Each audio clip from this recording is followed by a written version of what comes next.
시청자 여러분 안녕하십니까? 가장 빠른 종합 뉴스 뉴스큐 시작합니다. 어제 뉴스큐 이 시간에 권익위가 발표한 부동산 투기 의혹 민주당 의원과 가족 12명에 대한 민주당의 후속 조치가 나왔습니다. 어제 이름은 공개가 안 됐었는데 오늘 의원 12명 전원의 명단을 공개했고요. 탈당도 권유하기로 했습니다. 부동산 투기에 대한 국민적인 눈높이를 고려해서 집권 여당이 아닌 무소속 의원으로서 엄정하고 공정하게 수사를 받으라는 취지입니다. 취재기자 연결해서 알아봅니다. 김태민 기자. 네, 국회입니다. 네, 민주당이 권익위로부터 명단을 넘겨받은 지 하루 만에 전원 탈당 권유라는 초강수를 뒀습니다. 내용부터 전해주시죠. 네, 그렇습니다. 어제 국민권익위원회가 발표한 전수조사 결과에서 부동산 투기 의혹에 연루된 여당 의원은 모두 12명에 달했습니다. 민주당 지도부에서도 어제 저녁 명단을 전달받고 예상보다 많은 숫자의 당황한 분위기가 감지됐는데요. 오늘 오전 비공개 최고위원회를 소집해 의혹에 연루된 의원들을 어떻게 처리할지 두고 1시간 반 가까이 격론을 벌였습니다. 그리고 어제 권익위로부터 명단을 전달받은 지 하루 만에 투기 의혹에 연루된 의원 12명 전원에 대해 탈당을 권유하기로 결정했습니다. 발표 내용부터 먼저 듣겠습니다. 오늘 최고위원회 논의를 거쳐 12명 대상자 전원에게 탈당을 권유하기로 결정하였습니다. 집권당 의원이라는 신분을 벗고 무소속 의원으로서 공정하게 수사에 임하여 의혹을 깨끗이 해소하기를 기대합니다. 더불어민주당은 수사기관의 최종 수사 결과가 나올 때까지 기다리는 것이 통상적인 절차지만 부동산 투기에 대한 국민적 분노가 너무 크고 정치인들의 이른바 내로남불을 향한 비판적 여론을 고려했다고 설명했습니다. 그러면서 집권 여당의 국회의원으로서 모범을 보이지 않을 수 없었다며 의혹을 깨끗이 해소한 뒤 당에 돌아와 달라고 전했습니다. 네, 투기 의혹에 연루된 의원들은 누구입니까? 네, 앞서 전해드린 대로 이번에 탈당 권유를 받은 의원은 모두 12명입니다. 우선 부동산 명의신탁 의혹 소지가 있는 의원은 김주영 최고위원을 비롯해 김혜재, 문진석, 윤미향 의원 등 모두 4명입니다. 또 업무상 비밀을 이용했다는 의혹이 제기된 건 김한정, 서영석, 임종석 의원 등 3명. 마지막으로 농지법을 위반한 의혹이 있는 의원은 양이원영, 오영훈, 윤재갑, 김수흥, 우상호 의원 등 5명입니다. 또 이번 탈당 권유를 받은 비례대표 출신 의원들은 의원직 유지를 위해 출당 조치가 이뤄질 예정입니다. 하지만 명단 공개 직후부터 일부 의원들의 반발과 함께 탈당 권유 불복 가능성도 제기되고 있는데요.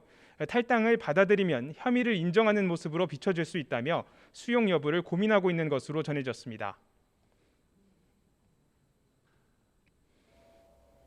네, 그리고 발표 직후 송영길 대표도 YTN과의 인터뷰에서 이런 결정을 내린 배경을 설명했습니다. 자, 어떤 취지였습니까?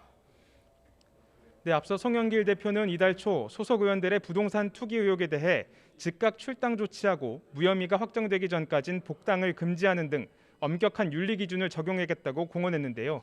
내부 비리에 더욱 엄정한 모습을 보이겠다고 약속했던 만큼 이번 결정에는 송 대표의 의중이 많이 반영된 것으로 전해졌습니다.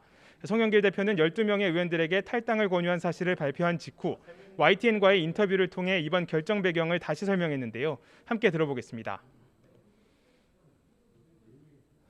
너무나 국민적 불신이 크고 내로남불, 부동산 문제에 대해 예민하기 때문에 우리 스스로 집권당의 외피를 벗고 탈당한 상태에서 적극적으로 수사에 협조하고 송 대표는 이번 결정이 징계의 개념이 아니라고 강조하면서 집권당의 외피를 벗고 적극적으로 수사에 협조해 소명 절차를 밟아달라는 취지였다고 설명했습니다.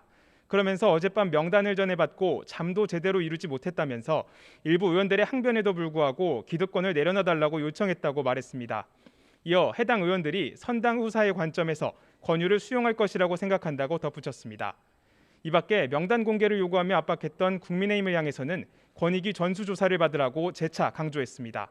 앞서 국민의힘은 소속 의원 102명이 전수조사에 응하겠다는 뜻을 밝혔는데요.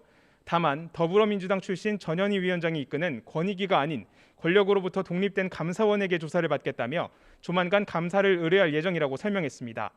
이에 대해 민주당은 감사원 의뢰는 이미 검토 후 철회한 사안이었다고 선을 그었습니다.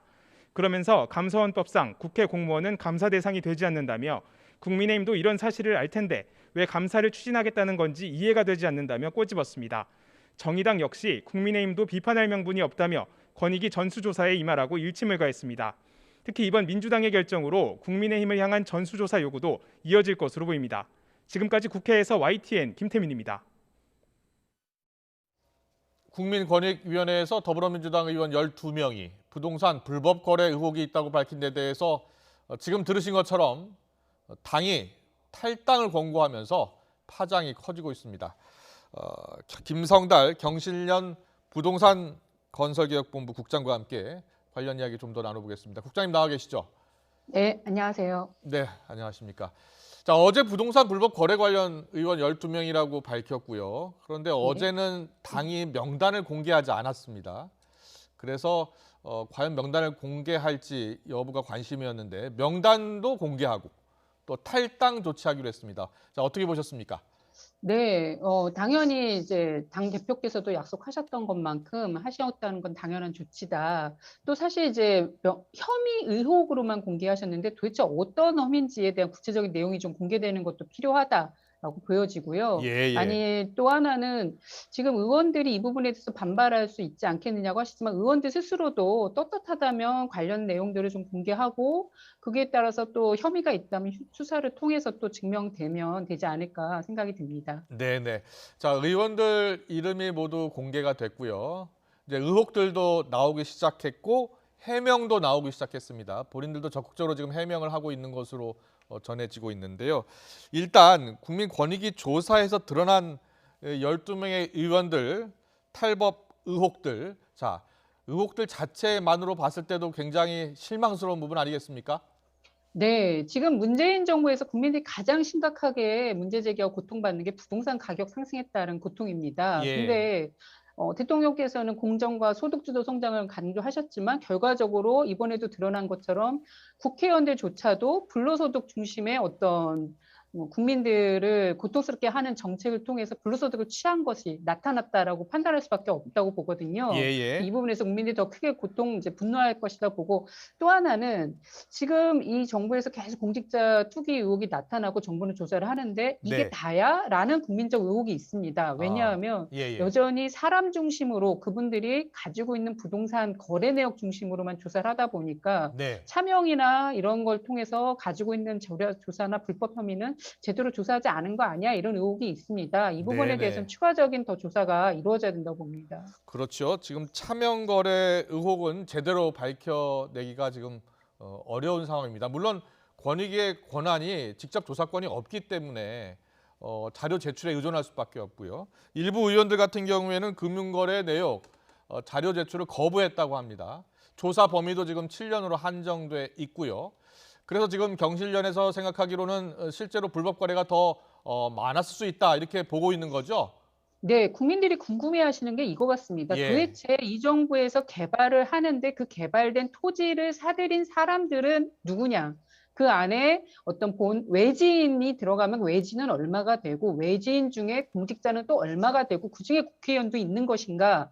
라는 부분이고요. 네. 외지인들이 거래했을 때 투기적 의심이 되는 사례를 들어가 봤더니 그게 공직자와 어떤 연결고리가 있는 거 아니냐까지 좀 이번 조사에 좀 철저하게 조사를 해주길 바라는 거거든요. 근데 그런 조사까지 지금 진행되지 않기 때문에 국민들로서는 여전히 이 부분이 미흡하다고 보는 것이죠. 예.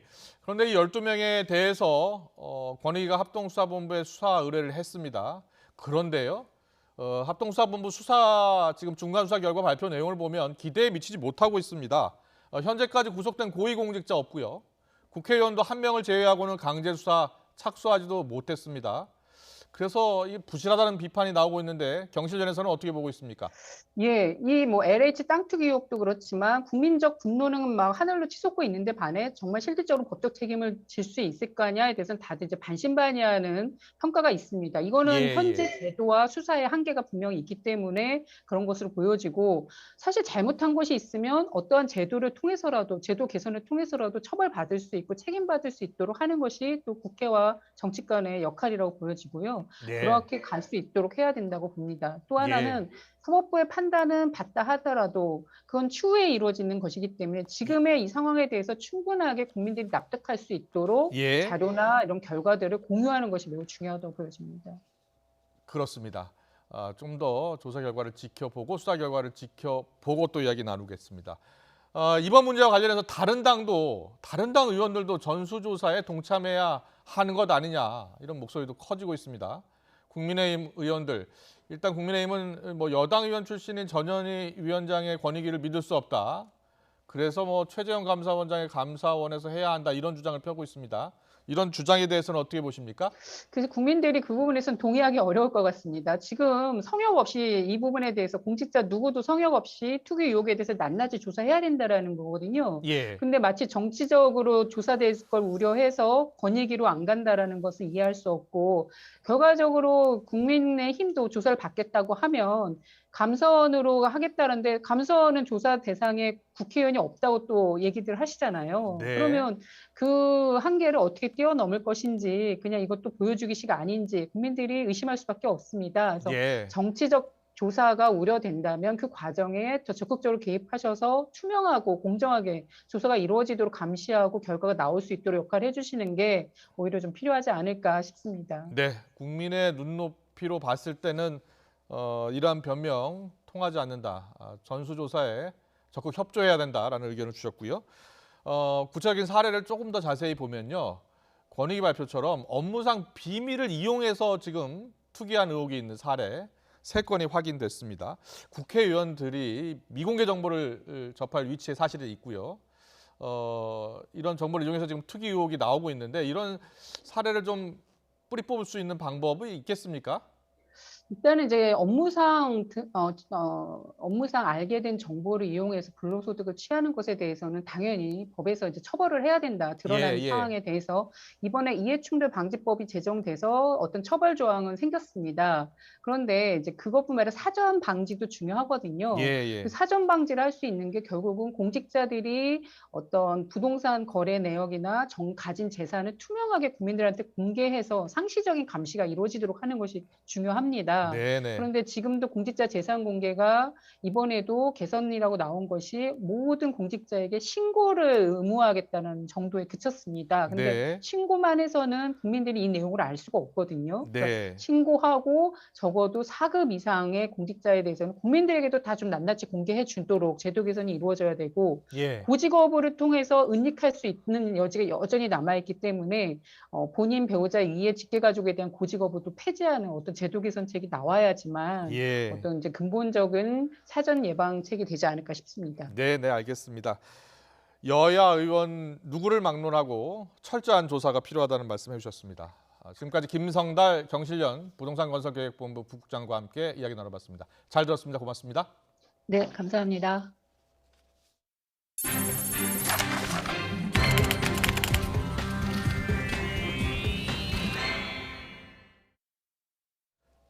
공군 부사관 성추행 사건을 수사하고 있는 국방부 검찰단이 오늘 2차 가해 의혹 혐의를 받고 있는 공군 간부 3명을 소환 조사하면서 수사의 속도를 내기 시작했습니다. 이런 가운데 유족 측으로부터 고소당한 국선 변호인 측은 신상 유출 의혹을 반박하고 나섰습니다. 취재기자 연결합니다. 이승윤 기자. 네, 국방부입니다. 네, 2차 가해 의혹 대상자에 대한 소환 조사가 진행되고 있다고요? 네, 그렇습니다. 국방부 검찰단이 2차 가해 의혹으로 거론되는 서산 공군부대 간부 3명을 소환 조사하고 있다고 밝혔습니다. 검찰단에 소환된 A 주니와 B 상사는 숨진 이중사의 피해 신고를 받고도 묵살하거나 회유하려 했다는 의혹을 받고 있습니다.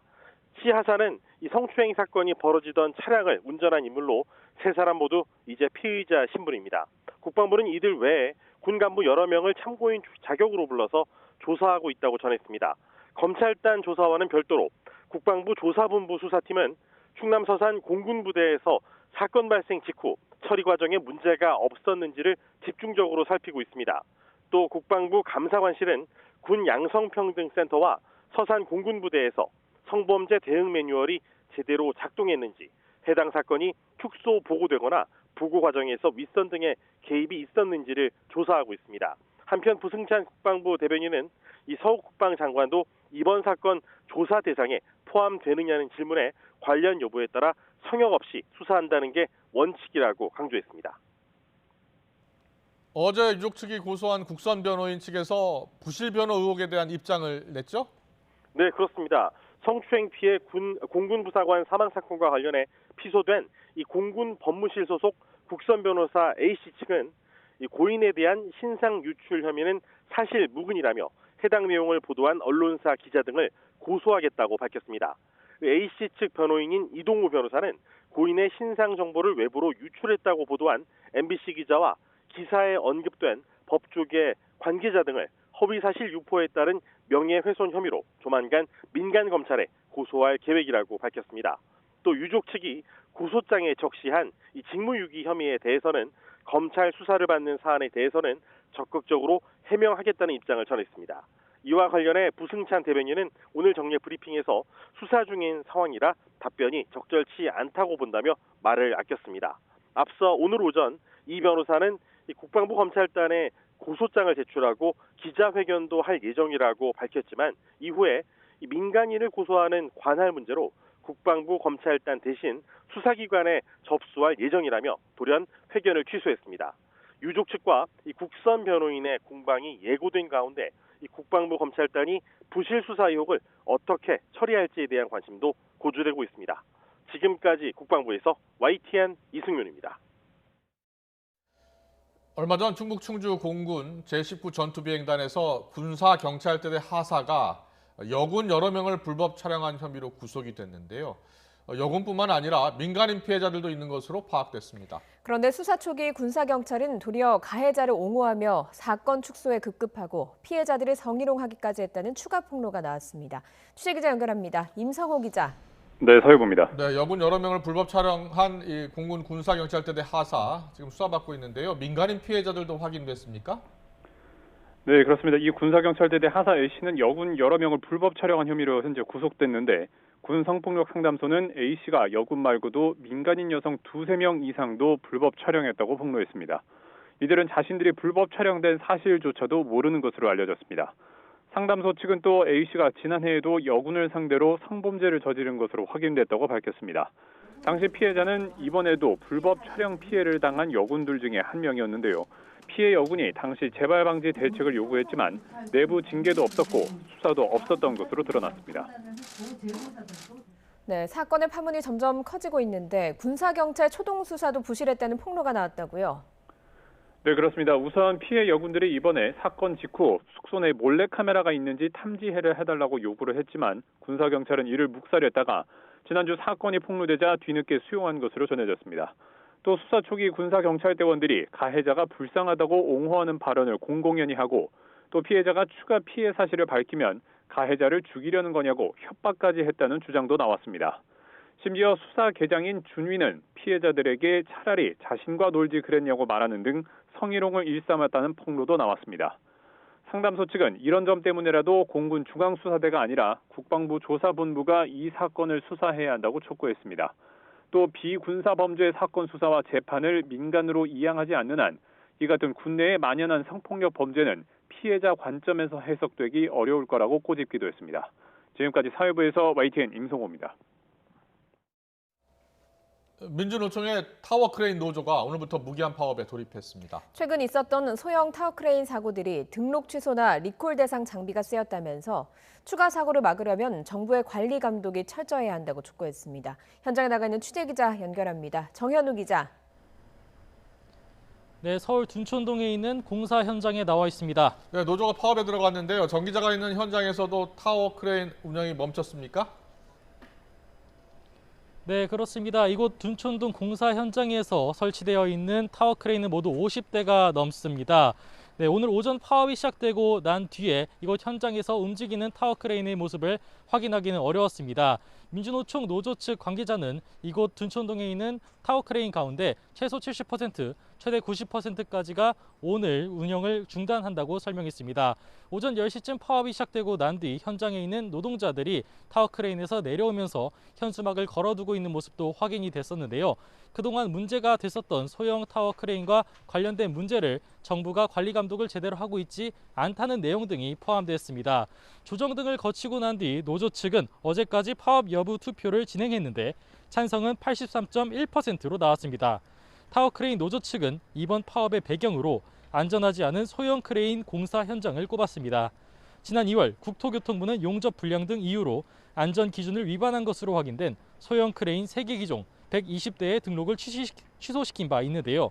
그 뒤에도 해당 등록 말소 장비들이 공사 현장에서 계속 쓰이면서 부상자가 나오고 장비가 쏟아지는 등 사고가 이어졌다는 게 노조 측 주장입니다. 또 다음 달이면 유예 기간이 끝나는 소형 타워 크레인 세부 규격 규칙이 아직도 제대로 현장에서 지켜지지 않다고 꼬집었습니다. 지난 1년 유예 기간 동안 설치 높이와 물건을 들어올리는 지부 길이를 정해둔 규정에 대한 계도가 여태껏 전혀 없었다고 주장하고 있습니다. 네, 노조가 파업에 들어간다는 건데요. 여파는 어느 정도로 예상됩니까? 네, 노조 측 설명에 따르면 전국에 있는 타워 크레인 3,000에서 4,000대 가운데 90% 이상이 가동을 멈춘다고 설명을 합니다. 파업 기한을 따로 정해두지 않고 무기한 파업을 이어간다고 설명하면서 국토교통부의 입장과 대책 마련을 기다리겠다는 계획입니다.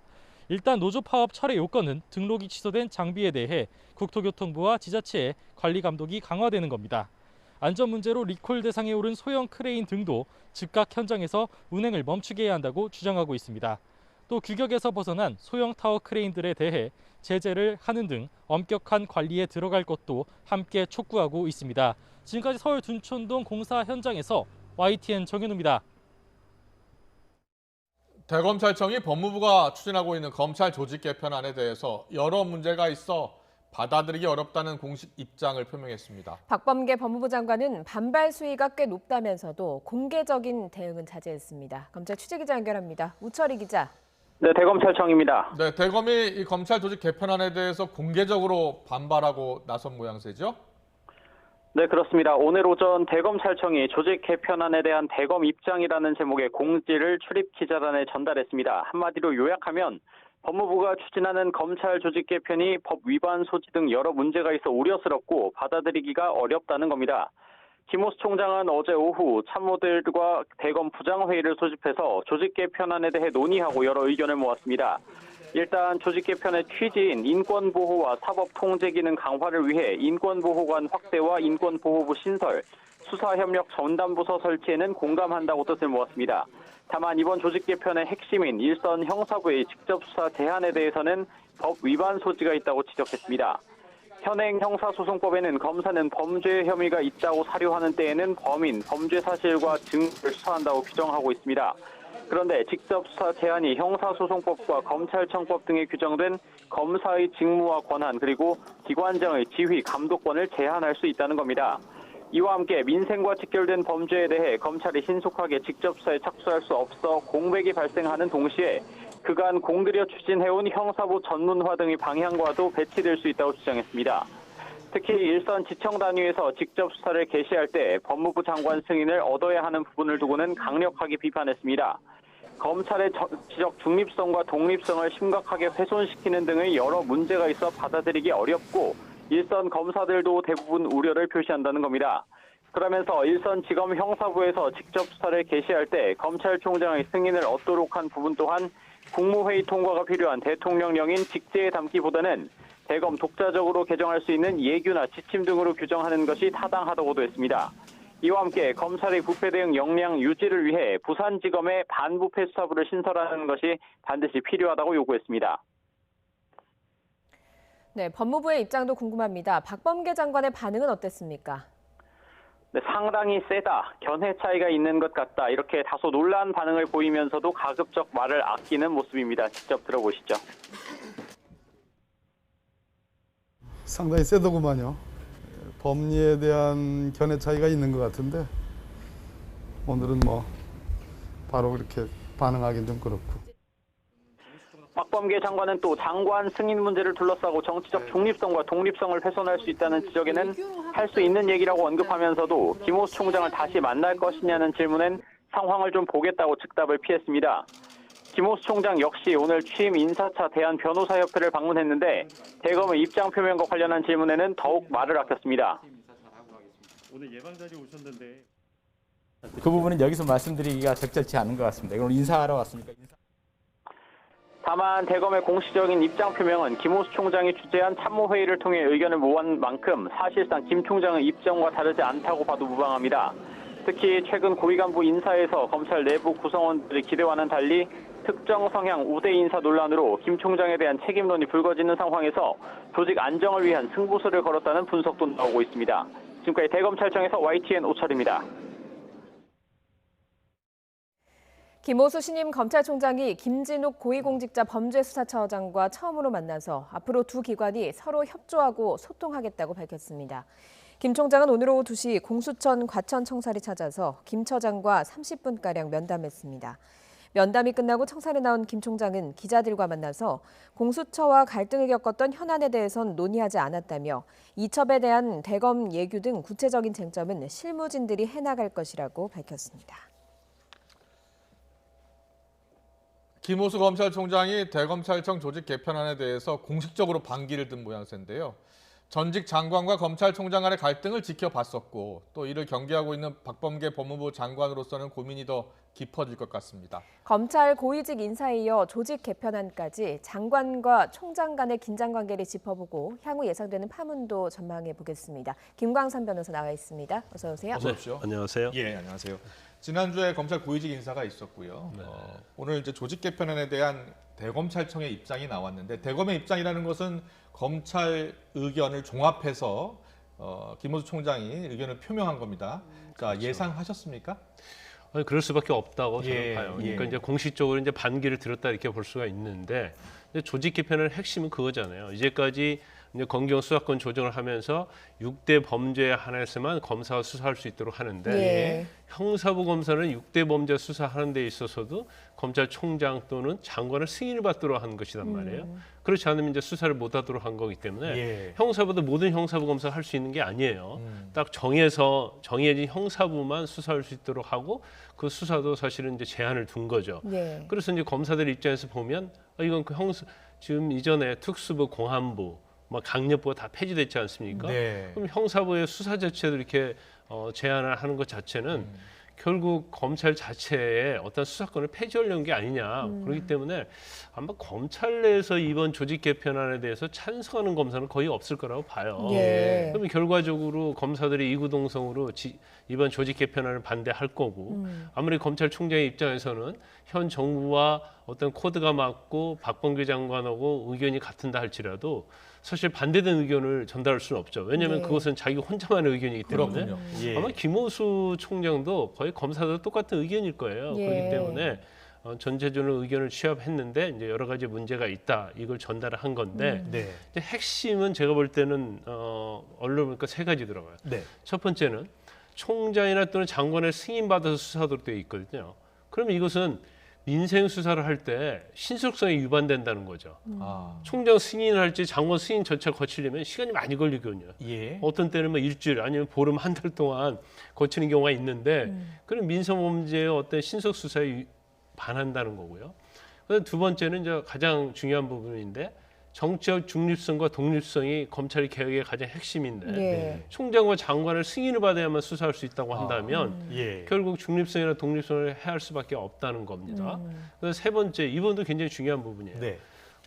사실 사무기부에 대한 직제 개편은 대통령령으로 하는 거예요. 예. 근데 형사소송법과 검찰청법에 보면 검찰은 수사를 하다가 범죄 혐의가 발견되면 범죄 사실과 증거에 대해서 수사할 수 있다 이렇게 돼 있거든요. 예. 근데 직접 개편하는 대통령령이기 때문에 예. 하위법령이거든요. 예, 예. 근데 하위법령에 의해서 마치 상위법령을 위반한 거예요. 그러니까 수사를 못하도록 하는 거죠. 총장이나 장관 승인 없이는. 예. 아. 그래서 이 세 가지 예, 측면에서 이 조직 개편안에 문제가 있다 이런 네. 의견을 낸 거죠. 예, 네. 방금 말씀하신 그 세 번째 내용이요. 사실 뭐 하위 법령에 있다라고 이야기를 했지만 많은 법조계에서도 지금 법 위반의 소지가 있다 이렇게 지금 보고 있는 것이죠. 근데 이 부분은 법무부에서 좀 더 심도 있게 고찰을 해야 한다고 봐요. 형사소송법에서 검사를 수사할 수 있다 이렇게 되어 있는데 네. 이 수사를 제한하는 것 자체는 사실 이 형사소송법은 이제 검찰청법을 위반한 것이 되기 때문에 예. 이 부분이 법이 개정되지 않고 단순히 대통령령에 의해서 사무기구 직제를 개편하는 것은 예. 법령 위반의 소지가 있는 거죠. 네. 앞서 민생 수사가 좀 지체될 수 있다 이렇게 이야기해 주셨는데 검찰총장이 미루지 않고 바로바로 승인하고 바로바로 수사하도록 한다면 큰 문제가 없지 않겠느냐 이런 반론도 있어요. 그런데 검찰총장이나 법무부 장관이 아무리 예. 승인을 한다 하더라도요. 예. 사실은 전국에 있는 형사부 검사들의 수사가 거기에 대해서 승인을 받으려고 하면 예. 사실 검토를 보자마자 바로 검토할 수는 없어요. 그렇군요. 예, 예. 그러면 자기 판단이 안 쓰면 결국 위원회를 열든지 회의도 해야 하고요. 네. 법률적 검토도 해야 하고 경우에 따라서는 뭐 청와대와 교감도 있어야 하고 예. 하는데 이것이 쉽게 될 수는 없죠. 더군다나 그렇군요. 예. 수사권을 제한하는 거기 때문에 경우에 따라서는 이게 살아있는 권력에 대한 수사랄지 아니면 어떤 친분이 있는 그런 사람에 대한 수사라고 한다면 이걸 만약에 승인을 안 해줘 버리면 네. 사실 수사가 불가능하게 되지 않겠습니까? 예. 그래서 법령에 위반될 뿐만 아니라 이 어떤 검찰의 정치의 중립성, 독립성 이 부분과도 이제 배치된다 이런 의견을 낸 거죠. 예, 이 박범계 법무부 장관의 입장도 상당히 좀 머리가 아플 것 같은 입장이거든요. 오늘 뭐 좀 세게 나왔다 반응이 뭐 이런 이야기도 했는데 검찰총장이 어제 이제 대검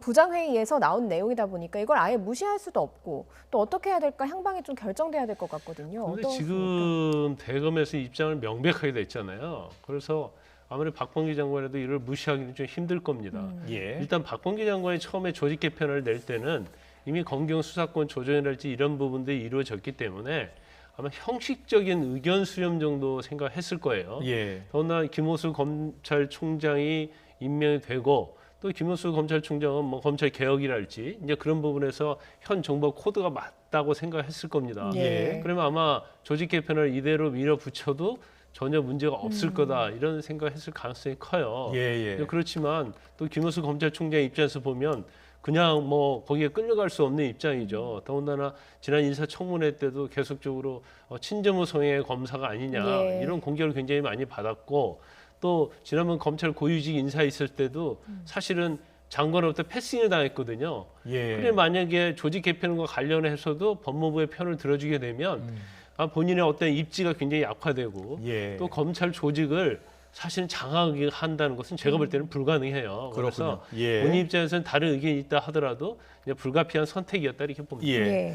조금 전에 지난주 고위급 검찰 인사 말씀하셨는데 방탄 인사 논란이 있었잖아요. 네. 그래서 정치적 중립성, 독립성 이제 시험대에 곧 오를 것이다 이런 이야기가 있었고요. 대표적으로 수원지검이 김학의 사건 수사무 의혹 개입 혐의로 이광철 청와대 민정비서관 기소를 주장하지 않았습니까? 네네네. 여기에 대해서 대검이 그동안 입장을 보류하고 있었는데요. 자, 김호수 총장이 어떤 결정을 내릴까요? 그 이제 판단하기가 쉽지는 않아요. 예. 일단은 처음에 예측할 때는 박범계 장관, 그 김호수 검찰총장, 예. 그 이성윤 중앙지검장 또는 이성윤 고검장, 이제 고검장으로 승진했지 않습니까? 그러면 상당히 현 정부와 코드가 맞는 검찰 인사가 딱 정확히 된 거예요. 예. 더군다나 중앙지검장도 이정수 검사장이 됐기 때문에 네. 그리고 사실 대전 같은 경우에도 사실 수사를 했는데 대전 고검장도 인천 고검장으로 발령이 났잖아요.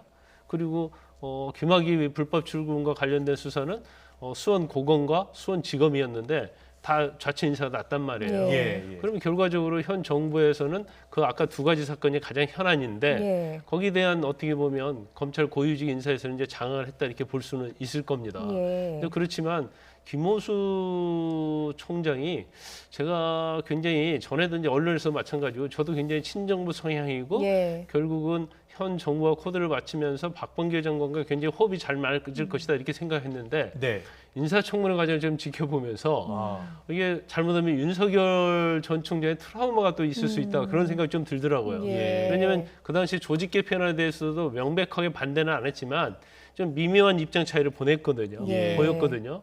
그다음에 지난 고위급 검사 인사에 있어서도 사실은 박범계 장관에게 뭐 이성윤 중앙지검장의 어떤 인사랄지 여러 가지 아마 의견을 굉장히 전달을 했을 걸 보여요. 네. 그런데 결국 그게 전달이 안 됐단 말이에요. 그래서 본인 입장이 이제 그 언론에서 보도한 것과 좀 다르게 본인의 어떤 생각과 소신을 좀 밀고 나갈 가능성이 좀 크다 이렇게 봅니다. 그래서 예.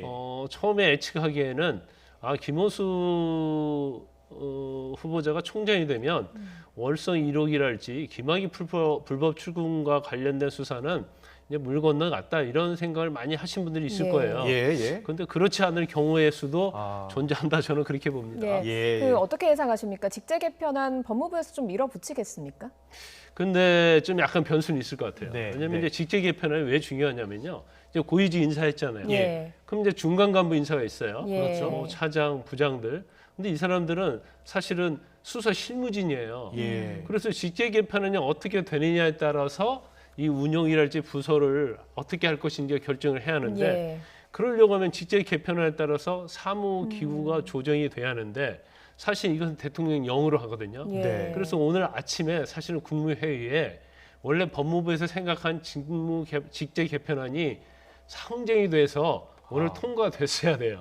원래는요. 네. 그런데 오늘 아예 상정 자체도 안 했다는 것은 박범계 장관이 굉장히 고민을 하고 있다. 그래서 아예 이 직제 개편안을 그대로 현 정부 또는 법무부에서 이걸 밀고 나가기 좀 어려울 것이다. 그러면 어느 정도 범위 내에서는 절충안이 있을 것이고 그 절충안은 결국 형사부 검사의 직접 수사 권한을 좀 일부 좀 어떻게 보면 열어주는 그런 방향도 있을 수 있다 이렇게 봅니다. 알겠습니다. 법무부가 추진하고 있는 검찰 조직 개편안 과연 지금 검찰이 반발하고 있는데요. 어느 정도 의견 수렴이 이루어질지 지켜보겠습니다. 김광산 변호사와 함께했습니다. 잘 들었습니다. 고맙습니다.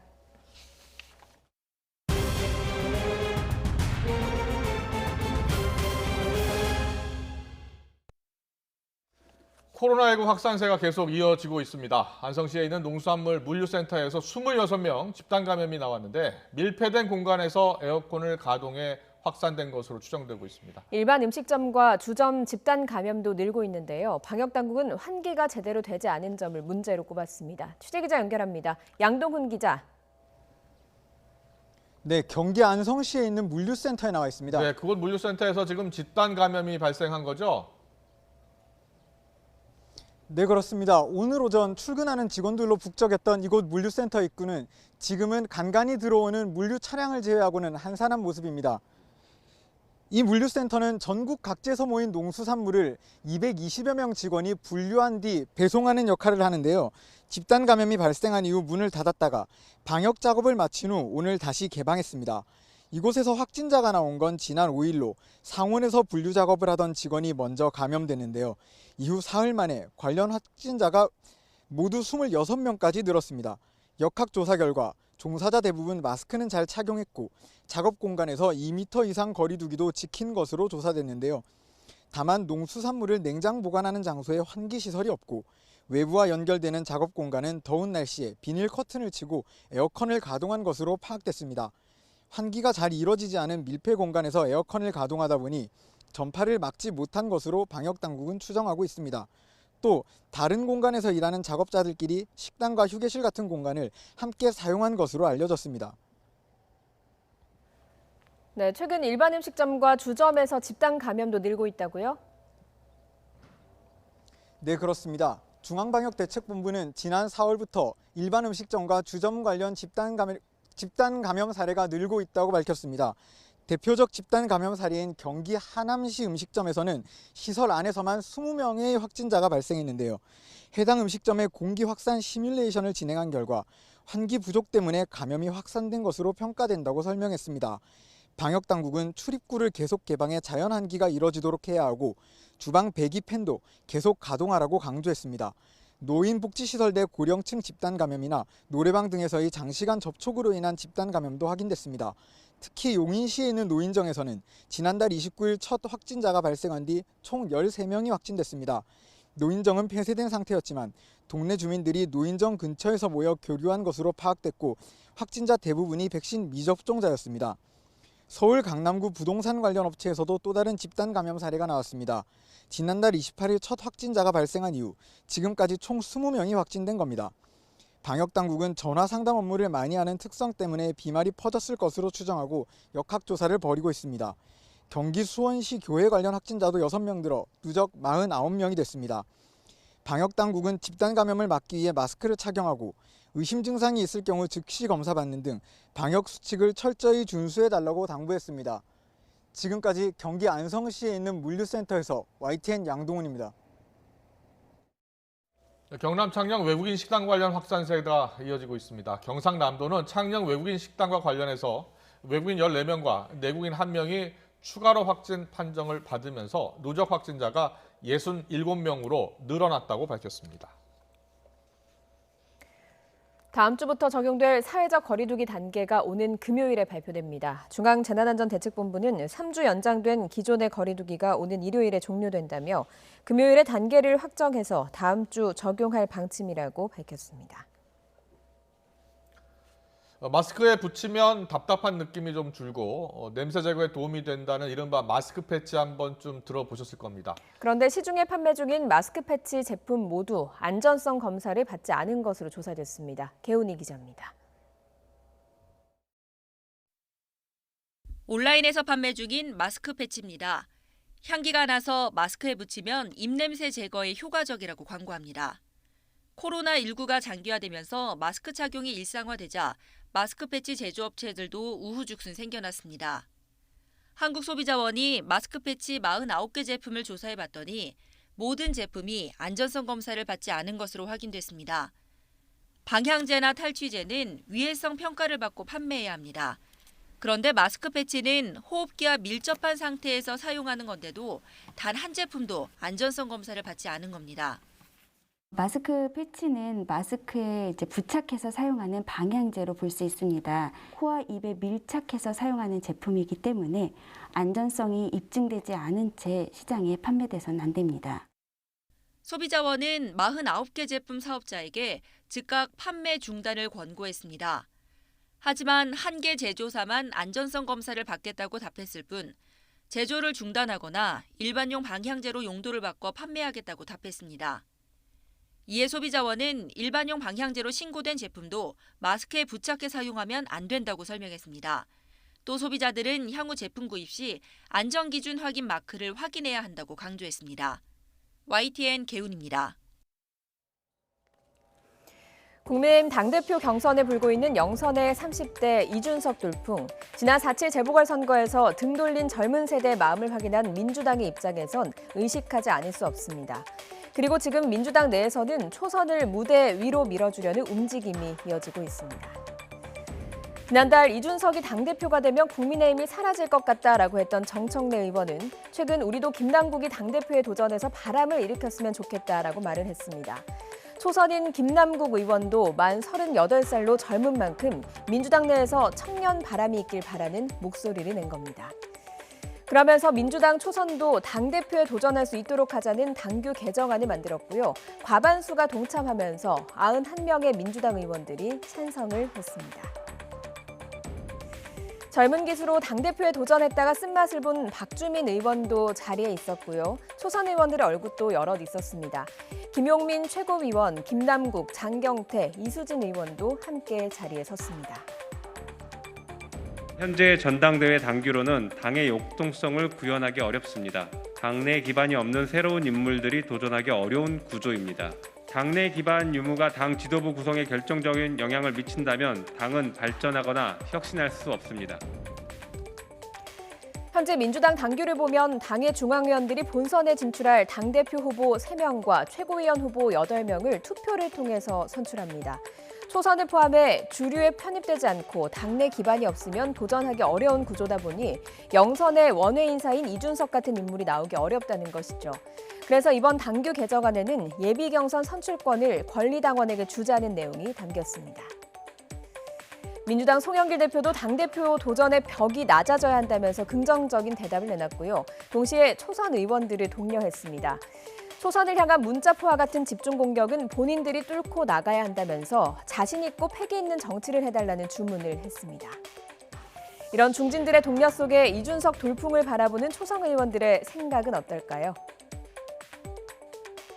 그 이준석 최고가 가지고 있는 철학이나 이런 어떤 정치적 방향에는 동의는 하지 않아요. 그러나 이제 지금 현재 이준석 돌풍을 일으키고 있는 것에 대해서 뭐 국민들이 원하는 어떤 정치에 대한 어떤 세대 교체 바람이 분명히 있고, 그리고 이제 그것을 담아내기 위한 이준석 최고의 어떤 그릇이 되었기 때문에 주류 교체와 세대 교체? 그거를 이렇게 폭발하고 분출할 수 있는 어떤 기회가 와야 되는 거죠. 그게 이제 당대표 선거나 이런 것들인데 지금 이제 저희 당 같은 경우에는 그런 어떤 기회의 토대가 마련되기 좀 쉽지 않았어요. 586 제낄 자신 있어요? 제끼는 건 아니라고 생각이 들고요. 국민의 마음을 얻는 거고 권리당원의 마음을 얻는 건데. 또 다른 초선인 이탄희 민주당 의원은 견제구를 날렸습니다. 같은 하버드 동문으로서 완벽하게 공정한 경쟁을 통해 하버드 입시에 성공했다는 이준석 후보의 공정에 대한 인식을 비판한 겁니다. 그러면서 시대 교체 열망은 반갑지만 이준석 자체는 전혀 반갑지 않다, 이런 글을 남겼습니다. 국민의힘 이준석 현상에 여권 내에선 초선 의원들의 활약으로 민주당도 변할 수 있다라는 모습을 보여주길 기대하고 있는 모습입니다. 민주당 초선 의원들, 앞으로 견고한 주류 세력과 당내 열성 지지자들을 뚫고 목소리를 낼 수 있을까요? 이준석 돌풍과 더불어 민주당 초선들의 유쾌한 반란으로 정치권의 새 발음이 불러일으켜질지 주목되고 있습니다.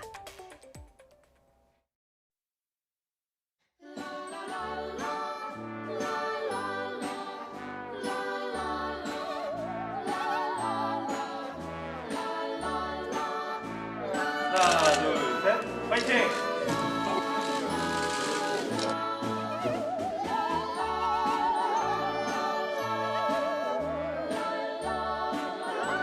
것이거든요. 그래서 그런 유의 강경 투쟁은 희생만 강요하는 것이고 계획 없는 지모 없는 용장은 부하들을 전부 위험에 빠뜨릴 수 있습니다. 저는 그 자리에 있을 때 책임을 다해야 된다. 그 책임을 다했기 때문에 문재인 정부로부터, 민주당 정부로부터, 민주당으로부터 정말 무한한 핍박을 받았습니다. 제가 그렇게 프레임을 받고 욕설을 당할 때 같이 보호해 주셨습니까? 그래서 책임을 다하는 리더십이 너무나 중요하다는 말씀을 드리고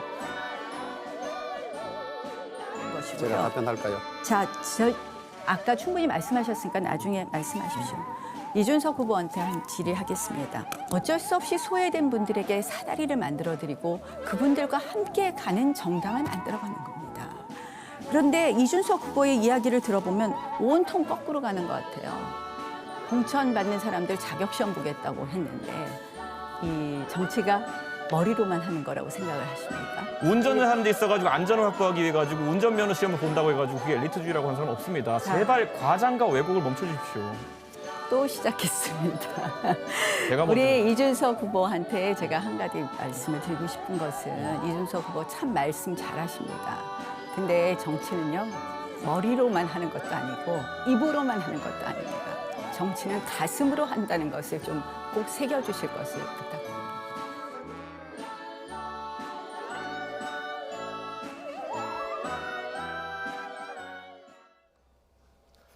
네, 국민의힘 당원 투표 첫날이었던 어제 투표율이 25.8%로 집계되면서 역대 최고치를 기록했고요. 오늘 30%를 넘길 것으로 보입니다. 전례 없는 국민의힘 전당대회 흥행, 이 성적이 과연 어떤 후보에게 유리하게 적용할지 관심이 쏠리고 있는데요. 후보 간 설전, 지금 잠깐 영상으로 보신 것처럼 날로 격해지고 있습니다. 그리고 민주당에서는 본인이나 가족이 부동산 투기 의혹에 연루된 현역 의원 12명에 대해서 명단도 공개했고요. 탈당도 권유하기로 했습니다. 최진 대통령 리더십 연구원장과 함께 정치권 이슈 짚어보겠습니다. 어서 오십시오. 예, 안녕하세요. 국민의힘 당대표 경선 이제 사흘밖에 남지 않았습니다. 금요일 발표인데요. 투표율이 상당히 높아요. 유권자 투표, 당원 투표 25.6%. 첫날 투표율이 상당히 높은데요. 아, 그렇습니다. 그러니까 이준석 돌풍의 파급 효과, 예. 거기다가 시너지 효과까지 이게 엄청나게 큰 것 같습니다. 6월 초순에 보면 일부 여론조사를 보면요. 예. 지금 국민의힘이 1일 조사가 당 지지도가 40%가 넘는 데가 있고 예. 호남에서 정당 지지도가 20%를 넘었습니다. 이거는 문재인 정부 4년 들어 처음 있는 일입니다. 예. 그리고 국민의힘의 뿌리가 민정당이라고 한다면 40년 만에 사실 엄청난 대변화가 오기 시작한 겁니다. 보수 정당에서. 예. 심지어는 수구 정당이라고 비판받던 이 정당에서 이 어마어마한 태풍이 몰아치고 있는 이 거죠. 보수 정당의 대변화가 이준석 후보의 영향 때문으로만 보십니까? 저는요, 이준석과 나머지 4인조, 말하자면 예. 전체 5인조 영향이라고 봅니다. 지금 보면요. 예. 5명이 지금 서로 설전을 벌이고 하는 것도 쭉 유심히 보면은 계속 봤을 때는 표정이라든지 말투라든지 이런 게 다른 게 불꽃 튀기면서 아슬아슬하면서도 그 자체가 너무 흥미진진하다. 네. 그럼 어떤 드라마나 어떤 영화보다 재밌다. 이렇게 재밌는 거 보신 적 있습니까? 최근 들어서 예. 저는 이게 어마어마한 흥행 효과를 저는 일으키고 있다고 보는 겁니다. 네. 뭐 나경원은 뭐 고달프고 힘들고 화나고 짜증이 모르지만 국민들이 볼 때는 정말 재밌고 야 정말 살아 움직이구나 하는 느낌을 받습니다. 근데 젊은 정치 바람이 앞서 강예원 앵커도 정리를 해줬습니다만 민주당에도 불고 있는 것 같아요. 네, 그렇습니다. 영향을 미치고 있는 거죠. 예, 태풍은 아시다시피 일부인 불지 않습니까? 예. 전체 몰아치기 때문에 민주당이 그 태풍이 파급력을 가장 세게 맞는 거죠. 만약 예, 민주당이 예. 저렇게 젊게 변하지 않으면은 그야말로 낡은 정당으로 하루아침에 전락할 수 있습니다. 지금 뭐 민주당 국민힘 같은 경우는 지금 아시다시피 그동안 오랫동안 꼰대라는 이미지에서 지금 광대라는 의미로 탈바꿈해서 지금 막 몸부림치고 있지 않습니까? 꼰대에서 광대로. 예, 광대로. 요즘 시대에 맞는데 예. 북치고 나발면서 대중들과 함께 어울리는 광대. 이게 시대 흐름이거든요. 예. 근데 반대로 이제 그동안 민주당은 광대로서 국민들과 함께 어울리고 연전연석을 해왔는데 최근 들어서 이제 꼰대 이미지를 팍팍 비치고 있기 때문에 네. 이거 변하지 않으면 아주 민주당이 어려워질 수 있습니다. 알겠습니다. 앞서 국민의힘 전당대회 이 설전을 좀 영상으로 구성해서 전해드렸는데 좀 더 자세히 한번 들어보겠습니다. 어떤 이야기들이 오고 가고 있는지 주요 발언 듣고 다시 오겠습니다. 제가 보면 뭐 망상, 탐욕을 심판하겠다, 호들갑, 가짜 뉴스 매우 적대적으로만 말씀을 하세요. 제가 드리는 합리적인 의심에 대해서 무조건 네거티브이다, 뭐 프레임이다. 막말 프레임을 씌우려고 하시는데요. 그 이준석이 종편 방송편을 10년 하면서 말 때문에 서로에 오른 적이 거의 없습니다. 이준석 리스크는 나 대표께서 생각하시는 머릿속에 존재하는 것이고요. 윤석열 전 총장의 장모권에 대해서 이 형사적으로 문제가 되면 덮을 수 없다. 윤 총장이 책임져야 한다. 이런 발언을 하셨습니다. 자. 저는 제 귀를 의심했습니다. 귀를 의심하셨다고 하는데 다 들어보긴 들어보셨습니까? 저는 오히려 전원 과정에 있어가지고 잘못 전해진 것일 것이다 라고 제가 단언해서 말했거든요. 그게 그렇게 해석하기 어려우셔가지고 자꾸 곡해해가지고 표현하시는 겁니까? 아니 그 내용을 한번 쭉 읽어보시고 그다음에 기사가 어떻게 나왔는지 봐보십시오. 그러니까 우리가 정치에 언론 개혁하시려고 합니까? 기사 탓을 왜 하십니까? 민주당과 대선을 치르는 과정 중에서 이런 식으로 곡해해가지고 예를 들어 전투에 돌입하신다면은 지금까지 그러셨던 것처럼 프레임 전쟁에서 백전백패하실 것이다 이렇게 판단하고요. 자, 지금 여론조사상으로는 1, 2위 후보인데요. 예. 자, 이준석 후보와 나경원 후보의 설전이 연일 계속되고 있고 예. 막말 논란에 예. 상대를 좀 감정적으로 건드리는 부분도 나오고 있습니다. 거침없는 하이킥이라는 드라마 제목이 있지 예, 않습니까? 예. 지금 이준석 후보 보면 그야말로 거침없이 강하고 아주 직설적인 표현을 쓰는 것 같아요. 네. 뭐 아까도 표현했지만 뭐 망상, 탐욕이라든지 말이죠. 이런 표현들, 호들갑, 센 표정이죠. 사실 저희 예. 연령대 50대, 60대들 같은 경우는 상당히 당혹스럽고 야 저렇게 해서 정당의 제1야당의 대표를 할 수 있겠나라는 걱정도 들 겁니다. 그런데요. 저기 요즘 20, 30대 화법입니다. 저도 20, 30대 자식들이 있고 제가 예, 이제 예. 학생들 가르치다 보면 근데 그래서 저 20, 30대 화법이 불안하다. 예. 그래서 나경원 지금 후보 같은 경우에는 이준석 후보가 당대표가 되면 예. 당이 불안해질 수 있다. 예. 이렇게 이야기하고 있거든요. 불안하죠. 40대, 50대, 60대, 70대한테는. 근데 20대, 30대한테는 같이 그게 편안하고 먹히는데 어떻게 하겠습니까? 예. 그래서 지금 당원들 말하자면 거의 절반 이상을 차는 TK, 대구 경북 지역에 있는 당원들도 야 저게 불안하다라고 그런 생각을 할 겁니다. 그런데 예.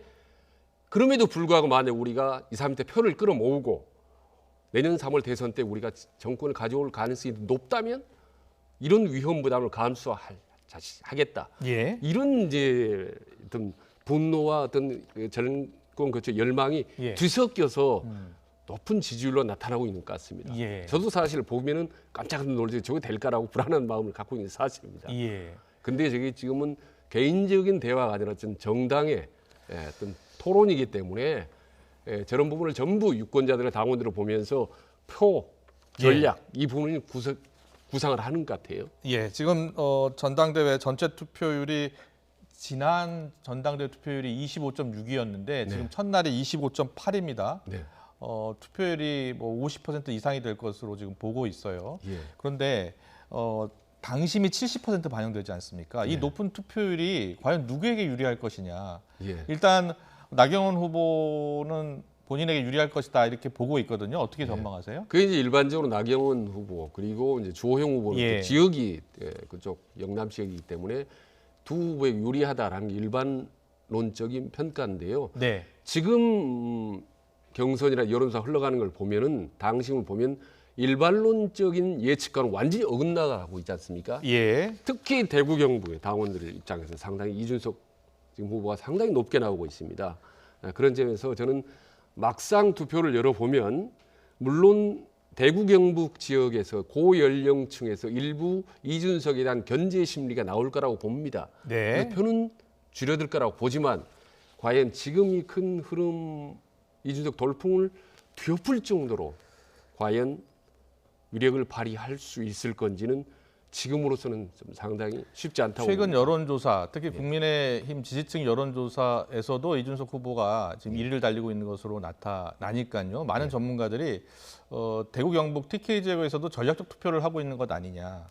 과거와 다른 전략적 투표를 지금 생각하고 있는 것 아니냐. 이렇게 분석하는 분도 있더라고요. 예, 그렇습니다. 그래서 지금 당원들이 국민의힘 당원들이나 지지자들이 이준석이란 개인을 보지 않습니다. 만약 개인이 저렇게 말을 세게 하고 거침없이 말을 한다면 강력한 견제 내지는 비판이 가해질 겁니다. 그런데 지금은 이준석 효과를 보기 때문에 내년 대선에 그렇습니다. 이준석 당대표가 나오는 것이 정권을 교체하는 데 더 유리하다고 판단하고 있다는 겁니까? 그렇습니다. 첫째, 둘째, 셋째 그렇게 보고 있기 때문에 저 정도로 높은 지지율이 나오고 있다고 봅니다. 알겠습니다. 윤석열 전 총장 이야기를 5명의 후보들이 다 이야기하고 있습니다. 윤 전 총장이 내년 야권의 후보 레이스에 뛰어들지 않는다면 정권 교체가 어렵다 이렇게 5명 후보들이 다 보고 있어요. 그런데 윤 전 총장이 지난주까지만 하더라도 국민의힘 의원들하고 접촉하지 않았습니까?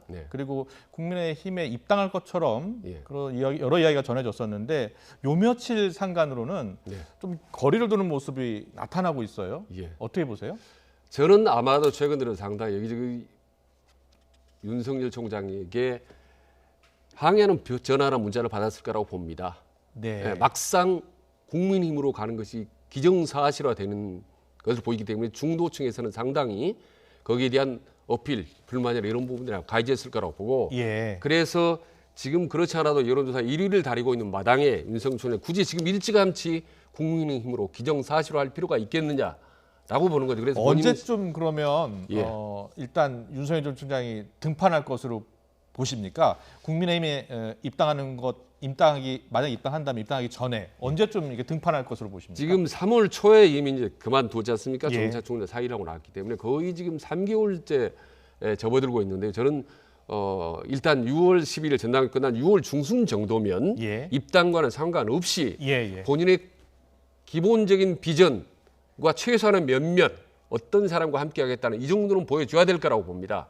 그리고 이제 실제로 입당하는 그 문제는 저는 마지로서는 저는 6월 달이라고 보는 거죠. 그럼 7월이면 이미 휴가 국면에 접어든 데다가 그리고 민주당이 경선 일정을 연기하든 말든 간에 실제로 6월 중순 이후부터는 경선 국면에 들어갑니다. 각자 조직 확장으로. 그래서 상대는 이미 이제 본 게임이 사실상 본격적으로 들어가는데 이쪽은 아직 출발도 하지 않았다라고 한다면 지금까지 기다리던 국민들도 상당히 피로증 내지는 그리고 짜증을 낼 수도 있습니다. 뭐냐 신비주의라든지 이런 부분들이 친목의 정치가 너무 길지 않느냐. 그래서 아니 야권에서 원희룡 제주지사도 빨리 수면 밖으로 나와서 정치력 비전 검증 좀 받아라. 국민에게 비전 보여되지 않느냐 이렇게 이야기하고 있어요. 이른바 지도자로는 가장 기초 ABC입니다. 일찌감치 본인이 어떤 식으로 하겠고 나는 이런 사람이라는 것을 국민들에게 보여주어서 평가를 받아야 되는 게 리더십 기본이죠. 그런데 아직 보이지 않기 때문에 사실 정치인이든 국민들이 이제 답답하게 되는 거고 이 시간이 이제 길어지는 거죠. 그래서 6월 중순에 입당을 하지 않더라도 최소한도 입당 여부와 상관없이 6월 중순쯤이면 비전이라든지 어떤 사람과 함께 하는 정도는 국민들에게 보여주는 것이 저는 기본적인 예의고 그 시점이라고 저는 봅니다. 자, 민주당 상황으로 좀 넘어가겠습니다. 예. 민주당 같은 경우에는 좀 경선이요. 예. 이제 예비 경선 하기 위해서는 후보 등록이 있을 것이고요. 이번 달 원래 중순쯤인가요? 20일까지 하게 돼 있더라고요. 예, 그렇습니다. 예. 그리고 9월 한 초중반까지 뽑아야 되고요. 그런데 네. 지금 연기론 계속 나오잖아요. 예. 어떻게 될 것 같습니까? 경선 연기론. 그러니까 한 11월쯤 뽑아야 되는 것 아니냐. 뭐 이런 이야기가 나오고 있어요. 다시 나오고 있는 겁니다. 그러니까 방금 말씀드린 예정대로 하면 6월 20일까지 후보 등록을 마쳐야 되고 9월 10일까지는 후보가 확정해야 9월 됩니다. 10일 그러면 예. 그러면 경선을 해야 되는 건 7월 8월입니다. 한창 덥게 휴가청 간 도중에 그렇군요. 예. 이때 국민들의 이목을 끌 수 있을까라고 사실은 물리적으로는 쉽지 않습니다. 그래서 연기론이 일견 저는 일리는 있다고 봅니다. 그 주장이 저는 예. 개인적으로 예. 다만 지금 이재명 경기도지사가 반대하고 있는데 압도적으로 1위 후보를 달리고 있지 않습니까? 예. 근데 1위 후보 의견은 무시하고 나머지 후보가 합정해서 일방적으로 밀어붙인다. 그건 사실 쉽지도 않을 뿐더러 그렇게 해서도 안 된다고 봅니다. 그래서 송영길 대표가 나서서 이재명 측과 나머지 연기하자는 쪽과 긴밀한 여러 가지 설득과 절충 과정을 거쳐야 된다고 봅니다. 지금 최문순 지사가 경선 연기론을 공식화했고요. 그리고 보니까 정세균 전 총리 그리고 이낙연 전 대표 측도 지금 경선을 연기하는 것이 낫지 않겠느냐라는 그런 의견들을 내놓고 있습니다. 잠깐 듣고 오겠습니다. 우선 당은 당규에 보면 이제 경선에 관한 규정이 있습니다. 그런데 그것은 이제 절대 불변의 것은 아니고 저희 민주당의 입장에서는 정권 재창출이 가장 중요한 과제다 이렇게 생각을 하고 있고요. 이 대선 주자들뿐만 아니라 당에 책임 있는 당원 동지들도 모두 그 점에 대해서 깊이 고민을 하고 있고 당은 당규에 따라서 경선의 시기나 방법 등에 대해서 진지하게 논의를 해야 될 시점이 됐다. 슈퍼스타 K 방식이라든지 뭐 이 트롯 미스터 트롯이나 뭐 이런 방식들 있지 않습니까? 네.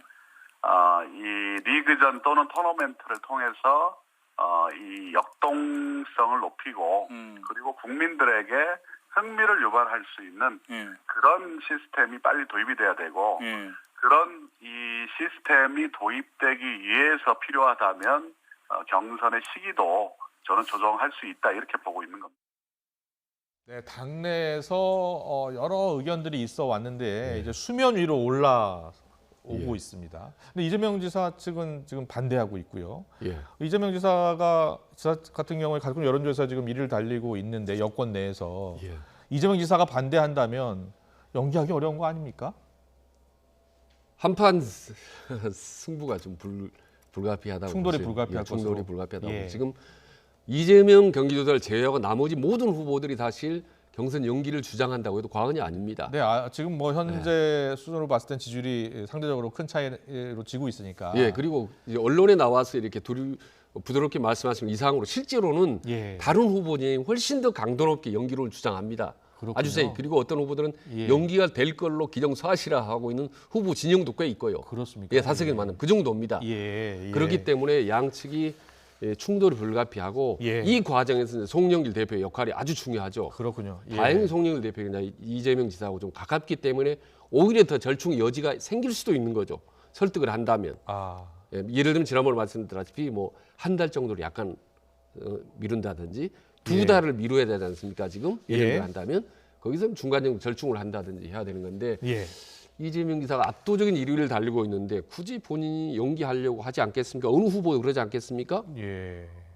상당히 지금 딜레마 하나를 지금 안고 있는 거죠. 거기다가 지금 국민의힘은 엄청난 흥행 효과를 보고 있기 때문에 모든 국민들의 이목이 거기 집중돼 있는데 지금 뭐 6월 말부터 본격적으로 경선에 들어간다고 해서 국민들이 뭐 얼마나 관심을 갖겠습니까? 민주당에게. 그래서 민주당으로서는 고민일 겁니다. 이래저래. 알겠습니다. 이런 가운데 양정철 전 민주연구원장 뭐 한 언론 인터뷰에서 민주당의 쓴소리를 내놨습니다. 민주당에 절박함이 없다. 재집권에 비관적 요소가 많다. 이런 쓴소리를 하면서 지적을 하고 있는데요. 자, 어떤 배경이 있을까요?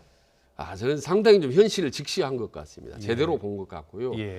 자, 양정철이 흔히 이제 언론에서는 뭐 문재인 대통령 복심이라고 하는데 그런 양정철이 문재인 대통령과 아무런 교감 없이 본인이 유력 일간지하고 인터뷰를 했을까라는 생각이 듭니다. 예.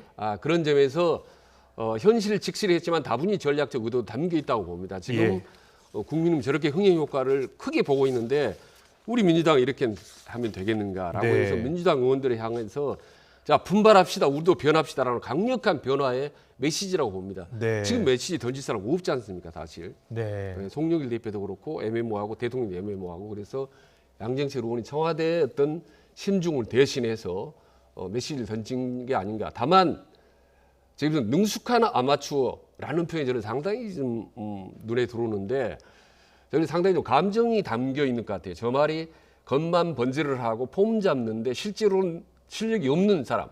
이런 게 능숙한 아마추어 아니겠습니까? 청와대 내각 참모진 다 프로가 없다. 지금 이렇게 지적하고 있는 거예요. 네, 그러니까 대통령은 뭔가 열심히 잘하고 능력이 예. 있는데 그 주변에 있는 몇몇 측근들이 실력도 없이 말이죠. 엉뚱한 방향으로 이끌어 간다라는 내용이 인터뷰 내용에 보면 담겨 있더라고요. 그러니까 예. 대통령 주변에 있는 사람에 대한 강한 불만도 좀 표출한 것 같고 또 앞으로 이러기 때문에 이 양정철이가 아무튼 대선 과정에서 뭔가 역할을 마지막으로 제대로 한번 해보고 싶다라는 또 그런 뉘앙스도 담겨 있기도 합니다. 예.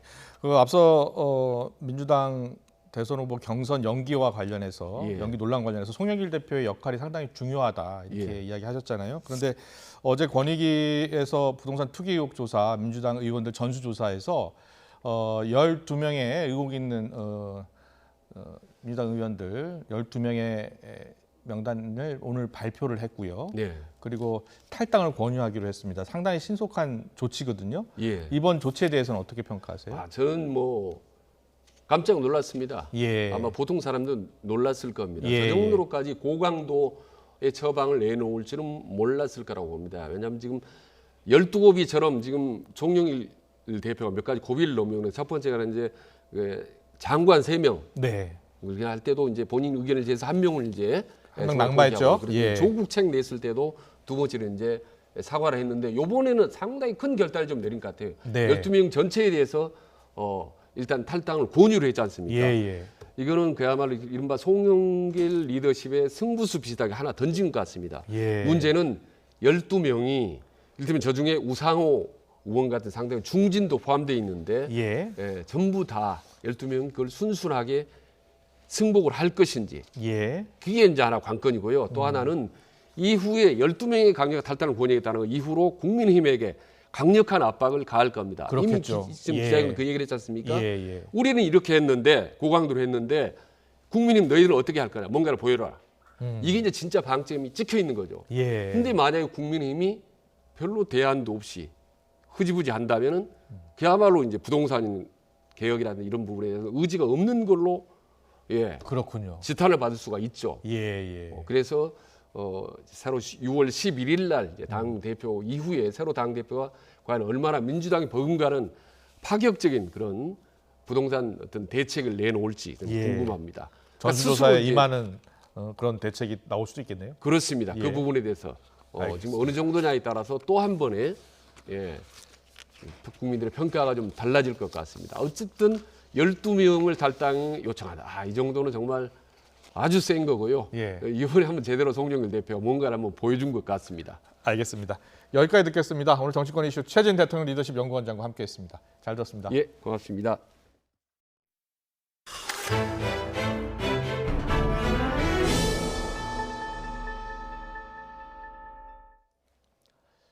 하자로 반품된 가구를 새 걸로 둔갑시켜서 재판매한 의혹으로 유명 가구업체가 경찰의 수사를 받고 있다는 소식 어제 전해드렸는데요. 이 업체가 국내 1위 가구 업체와 협업해서 내놓은 가구 역시 반품 재판매 의혹이 불거졌습니다.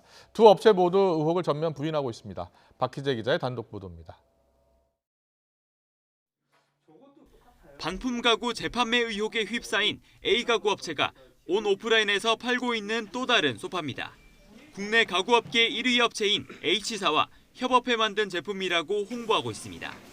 일부 사이트에는 아예 H사가 직접 제조했다고 표기돼 있기도 합니다. 특히 이 소파는 패브릭 소파 부문 인기 상품 1위를 차지했는데 이 역시 반품된 걸 재판매했다는 의혹이 제기됐습니다. 처음에 이 집에 있는 제품은 마대자루 같은 걸로 포장을 해가지고 왔고, 그 다음에 온 제품은 박스에 정상적인 박스에 포장이 돼서 왔습니다. 브랜드 때문에 이제 따라가는 거죠. 저희가 이 브랜드는 사실 한 4, 5년 됐습니다. 이 소파뿐 아니라 H사와 협업해 만든 다른 가구도 재판매 사례가 부지기수라는 배송기사들 증언이 잇따랐습니다. AS로 들어온 상품, 부채포장에 나온 상품들이 대체적으로 많이 나가는 상품들에서 껴있어요. 이거 고객들이 알면 기절할 일이죠. 믿고 쓰는 거죠. 제 기억으로 알아서 전화 드린 분들은 이제 인지를 하셨는데, 그거 아닌 분들은 다 모르고 그냥 새 상품으로 알고 쓰시는 거예요. 어떤 분들은 우리 기사들이 불쌍해 보이고 힘들게 막 무거운 거 들고 하니까 됐어 하루쯤 좋으신 분들도 많고. 근데 그분들도 모르시고. 네, 그렇죠. 이에 대해 A가구 업체는 재판매한 사실이 없다고 전면 부인했고 1위 업체인 H사 역시 자체 조사 결과 해당 의혹은 사실 무근이라고 주장했습니다. 또 해당 상품들은 상표만 제공하는 공동기획 제품이라 제작과 유통 과정에 관여하거나 관리한 적이 없다고 말했습니다. 일부 상품의 제조사가 H사로 기재된 건 단순 착오라며 즉각 수정했다고 덧붙였습니다. 중소기업 상품이기 때문에 아무래도 좀 판매망이나 좀 채널이 부족할 수 있어서 저희가 이제 마케팅 채널 지원이라고 보시면 될 것 같습니다. YTN 보도 이후 소비자 단체는 소비자 기만 행위를 명확히 밝혀내 처벌해야 한다고 목소리를 높였습니다. 이어 고객들의 구매 결정에 H사 상표가 큰 영향을 미치는 만큼 관리 책임이 없다는 발언 역시 무책임하다고 비판했습니다. 소비자는 사실 이제 브랜드를 믿고 구매를 하는 부분이기 때문에 이런 부분에 있어서는 철저하게 어쨌든 사후적인 관리까지 이루어지는 게 제조업체의 책임이라고 보여집니다. 하자 제품 재판매 의혹을 수사하고 있는 경찰은 협업 제품에 대한 의혹도 들여다보면서 H사의 관여 여부 등을 함께 조사한다는 방침입니다. YTN 박희재입니다. 가짜 복권 투자 사이트를 통해서 투자한 사람들에게 수수료와 투자금 명목으로 수십억 원을 가로챈 일당이 경찰에 붙잡혔습니다. 이들은 지난해 3월부터 1년 가까이 SNS에서 171명에게 접근해 전자복권 등에 투자하면 고수익을 낼 수 있다고 꾀해 가짜 사이트에 접속하게 한 뒤 60억 원을 가로챈 혐의를 받고 있습니다. 경기도 특별사법경찰단이 유해 화학물질 관련 업체에 대한 일제 단속을 벌여서 사업장 67곳을 적발했습니다. 이번 단속은 지난 3월 이후 경기도 내 유해 화학물질 관련 업체 278곳을 대상으로 실시했고 위반 내용은 자체 점검 미희행과 취급 기준 미순수, 무허가 영업 등이 많았습니다.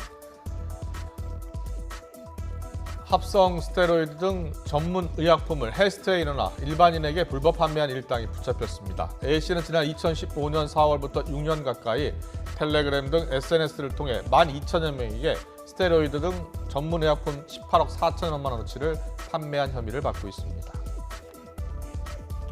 대구지방법원은 화학물질로 남편을 해치려고 한 혐의로 기소된 47살 A씨에게 징역 1년 6개월에 집행유예 3년을 선고하고 120시간의 사회봉사를 명령했습니다. A씨는 지난해 2월부터 4월 사이 남편이 출근한 뒤 10여 차례에 걸쳐서 곰팡이 제거제를 칫솔 등에 뿌리는 등 남편을 해치려고 한 혐의로 기소됐습니다. 서울 강서구의 한 아파트 단지에서 고양이 여러 마리가 죽은 채 발견된 사건의 범인이 70대 아파트 주민인 것으로 밝혀졌습니다. 서울 강서경찰서는 지난 2, 3월에 이른바 캣맘들이 마련해둔 길고양이 사료에 살충제를 섞는 방식으로 길고양이 4마리를 죽게 한 혐의로 70대 남성 A씨를 검거했습니다. 오늘 오후 2시 반쯤 충남 서산 공군 제20전투비행단 소속 KF-16 전투기가 이륙 활주 중 기체 이상으로 활주로 중간에 멈춰서면서 조종사가 비상탈출했습니다. 공군은 사고가 발생한 제20비행단을 비롯해서 전투기를 운용하는 모든 부대에 비행 중지 조치를 내렸습니다. 코로나19 백신 접종을 한 사람이 숨질 경우엔 유가족 입장에서는 백신 관련성 여부를 의심하게 됩니다. 그래서 백신 관련 여부를 확인하려면 역학조사가 필요한데 그 문턱이 너무 높아서 제도 개선이 필요하다는 목소리가 나오고 있습니다. 제보는 Y 김민성 기자입니다. 지난 3일 전북 정읍 사택에서 숨진 67살 남성입니다. 아스트라제네카 백신을 맞은 지 일주일이 지나서였습니다. 평소 심혈관계 질환을 앓았지만 그래도 접종을 하는 게 더 유리하다는 말을 들었다가 예기치 못한 변을 당했습니다. 평소에 이미 심혈관 질환을 오랫동안 알아오시면서 혈전 용해제랑 아스피린 같은 이미 혈전 방지제를 먹으면서 운동을 꾸준하게 해오시며 관리를 하셨고요. 돌아가시기 3일 전이죠. 3일 전부터 갑자기 극심한 피로감을 호소하시면서 유족들은 백신 이상 반응 여부를 판가름받고 싶었습니다. 그러나 경찰의 부탁으로 시신을 살핀 검안이는 방역당국에 남성의 사례를 신고하지 않았습니다. 자신은 검안만 할 뿐 백신 이상 반응 의심 신고를 할 의무는 없다는 겁니다. 저는 검안이사입니다. 고인분이 사망했는지 안 했는지를 하는 거지, 판단하는 거지. 그 보고 의무는 없으시다는 얘기죠? 네, 의무가 없어요, 저는. 애가 탄 유가족이 직접 신고해 후속 조치를 촉구하려 했지만 보건소는 이를 받아들이지 않았습니다. 검안이가 이상 반응 의심 신고를 해야 비로소 보건소가 나설 수 있다는 겁니다. 검안이가 판단을 했을 때 본인이 이건 코로나19 예방접종하고 뭐 이상 반응으로 사망을 했을 것 같다라고 진단을 하셨어야지 신고가 들어오게 되겠죠. 저희가 뭘 어떻게 할 수가 없다고요, 선생님. 그렇다면 검안이와 보건소 중 대체 어느 쪽 말이 맞는 걸까? 이에 대해 질병관리청은 검안이가 백신 이상 반응 신고를 하는 게 일반적인 절차지만 이와 별개로 검안이 신고 없이도 역학조사가 가능하다고 말했습니다. 역학조사는 신고가 된 사례들에 대해서 역학조사한다는 것은 아니거든요. 지자체장에 위임받은 보건소에서 판단할 수 있어요. 예방접종 컨트롤타워와 일선이 서로 엇박자를 내는 사이 유가족은 우선 부검을 진행했습니다. 백신 접종 후 이상 증상 의심 사례는 3만 4천여 건. 이 중 사망 사례는 지금까지 파악된 것만 200건이 넘습니다. 제대로 된 신고조차 이루어지지 못하고 있어서 저희 아버지와 같이 돌아가신 후에 면밀히 조사돼야 되는 부분이 이루어지지 않아서 너무 통탄스럽고 시민들이 백신에 대한 불필요한 의심과 불안을 떨어내는 것, 코로나19 종식을 위해 매우 중요합니다. 더불어 접종자 개개인의 죽음에 어떤 의문도 남지 않도록 하는 방역당국의 노력도 필요할 겁니다. YTN 김민성입니다. 화이자 백신 구매 논란과 관련해서 권영진 대구시장이 공식 사과했습니다. 정부의 백신 구매를 돕기 위해서 선의로 시작한 일이 사회적 비난과 정치적인 논란을 일으켰다는 겁니다. 하지만 권 시장은 일부에서 제기하고 있는 구매 사기설이나 계약금 입금설 등은 강력히 부인했습니다. 취재기자 연결합니다. 허성준 기자. 네, 대구 경북 취재본부입니다. 네, 권 시장이 결국 사과를 했죠? 네, 권영진 대구시장은 오늘 오후 기자회견을 열고 사과문을 발표했습니다. 권 시장은 사과문에서 정부의 백신 구매를 돕기 위해 선의로 시작한 일이 사회적 비난과 정치적 논란을 일으켰다고 밝혔습니다. 그러면서 이번 논란의 모든 잘못과 책임은 전적으로 대구시장인 본인에게 있다고 고개를 숙였습니다. 권 시장은 화이자 백신의 구매를 주선하게 된 과정도 설명했는데요. 지난 4월 28일 대구 지역의 의료기관 협의체인 메디시티 대구협의회가 화이자 백신을 도입할 수 있다고 해 보건복지부와 협의하도록 했다고 말했습니다. 이어 사실관계 확인이나 추가 협의 없이 시장 명의의 구매 의향서를 보내도록 했다면서 성급했던 부분을 인정했습니다. 권 시장은 단순한 백신 도입 실패 사례가 가짜 백신 사기 사건 논란으로 비화된 원인을 제공했다며 거듭 사과했습니다. 하지만 이번 일과 관련해 대구시와 메디시티 대구협의회가 예산을 집행한 일이 없다며 일부에서 제기하고 있는 구매 사기설이나 백신 계약금 입금설 등의 의혹을 강력히 부인했습니다. 논란이 된 백신 도입 의혹은 메디시티 대구협의회가 지난해 말부터 외국의 무역회사를 통해 화이자 백신 공동개발사인 독일의 바이오엔테크 측과 접촉해 3천만 명분의 백신 도입을 추진한 것에서 시작됐습니다. 협의회는 백신 도입은 정부만 가능하다는 사실을 알고 거래선을 보건복지부에 전달했지만 복지부는 진위가 의심된다며 백신을 도입하지 않기로 결정했습니다. 한국 화이자 측도 이번 거래 시도를 불법으로 보고 필요하다면 법적 조치를 하겠다는 입장입니다. 지난 3일에는 청와대 국민청원 게시판에 권영진 대구시장의 공식 사과를 요청한다는 글이 올라오는 등 대구시의 백신 도입 시도를 둘러싼 논란이 수그러들지 않고 있습니다. 지금까지 대구 경북 취재본부에서 YTN 허성준입니다. 유상철 전 감독이 어젯밤 세상을 떠났습니다. 월드컵 4강 신화 20주년이 되는 내년, 당시 영웅들과 함께 카타르 월드컵에서 몸치기를 꿈꿨는데요. 끝내 그 꿈은 이뤄지지 않았습니다. 마지막까지 운동장을 그리워했던 축구 바보 유상철의 생전 모습을 조은지 기자가 모아봤습니다. 시끌벅적 늘 승부의 긴장만 느꼈던 벤치인데 아프고 다시 앉아보니 새삼 애틋하고 소중합니다. 아마 내가 몸이 괜찮았으면 아마 올해도 이 자리에 앉아갖고 또 이렇게 또 같이 할 텐데. 나도 축구를 사랑하긴 사랑하는 것 같아. 사랑했겠죠. 지금도 사랑하고 있고. 췌장암 4기라는 청천벽력 통보 이후 1년 8개월의 투병 생활은 유상철 전 감독에겐 축구를 얼마나 사랑하는지 깨닫게 한 값진 시간이었습니다. 지난해 크리스마스부터 공개된 12편의 다큐멘터리 유비 컨티뉴에는 매 순간 완쾌에 대한 의지가 가득합니다. 월드컵 4강 신화 주역들과 만나서는 20주년 기념으로 내년 카타르에서 뭉치자는 행복한 상상을 했고 2022년도에 열리나? 네네. 카타르인가 그죠? 네. 그렇게 또 되네. 다트 없이 23명이 한번 모였으면 좋겠다. 진짜.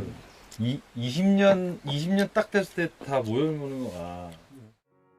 예능 프로그램 슛돌이의 1호 제자 이강인과는 세대를 뛰어넘은 진한 우정을 뽐냈습니다. 선생님 치료 잘해갖고 한번 게임 보러 놀러 갈 테니까. 선생님이 또 대표팀 감독할 줄 아냐 또? 그러니까요. 그래서 만날 수도 있지. 그지? 진짜 좋을 것 같은데. 다시 제 감독님 해주셔야죠. 올해 2월 나온 마지막 다큐멘터리는 건강하게 돌아와 감독이 된 미래의 유상철에게 보낸 영상 편지로 끝납니다. 힘든 치료 잘 이겨내서 완치가 돼서 지금 지도자를 하고 있는 상철아 고생 많았고 우리나라 축구를 위해서 조금이라도 도움이 될 수 있는 그런 사람이 됐으면 좋겠다. 완쾌 약속은 끝내 지키지 못했지만 축구 바보 유상철의 진심은 팬들 가슴에 오롯이 기억될 겁니다. YTN 조은지입니다.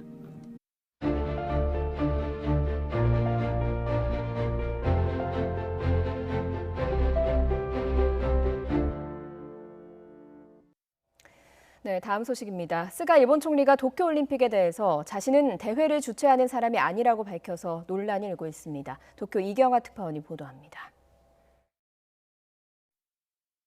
막바지에 이른 일본 정기국회에서는 올림픽을 둘러싼 공방이 연일 이어지고 있습니다. 코로나 상황에 따라 대회 취소도 검토해야 한다는 지적에 스가 총리는 자신이 결정할 문제가 아니라는 입장을 밝혔습니다. 私自身は主催者ではありません。